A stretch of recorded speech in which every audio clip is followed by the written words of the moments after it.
السلام علیکم سامعین، آج 3 ذی الحجہ ہے، 14 جولائی ہے۔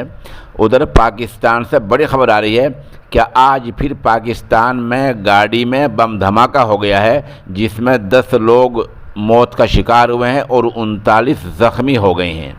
یہ دھماکہ کہاں ہوا ہے؟ پاکستان میں ایک علاقہ ہے خیبر پختونخوا کے ہزارہ ڈویژن کے ضلع اپر کوہستان میں داسو جانے والی گاڑی میں یہ بم دھماکہ ہوا ہے۔ ضلع کا نام ہے اپر کوہستان۔ گاڑی جا رہی تھی داسو، وہاں ایک ڈیم باندھ بنایا جا رہا ہے۔ اس باندھ بنانے کے لیے جو لوگ کام کرتے ہیں انجینئرنگ کا، وہ لوگ اس باندھ کو بنانے کے لیے باندھ پر کام کرنے کے لیے جا رہے تھے۔ بتایا جا رہا ہے اس میں چین کے 4 انجینئر تھے اور باقی کچھ فوج کے جوان تھے پاکستان کے۔ کل ملا کر 10 لوگ موت کا شکار ہوئے ہیں اور 39 زخمی ہوئے ہیں۔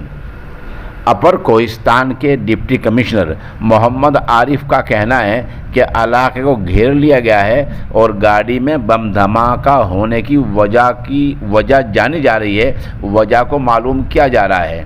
ایک بار پھر سن لیں، وہاں کا ضلع ہے اپر کوہستان۔ اس میں بس جا رہی تھی، گاڑی جا رہی تھی۔ گاڑی میں 4 چین کے انجینئر تھے اور باقی لوگ پاکستان کے تھے۔ تو اس میں جو دھماکہ ہوا ہے گاڑی میں، 4 چین کے انجینئر موت کا شکار ہو گئے ہیں، باقی 6 پاکستان کے۔ کل ملا کر 10 لقمہ اجل ہوئے ہیں اور 39 زخمی ہوئے ہیں۔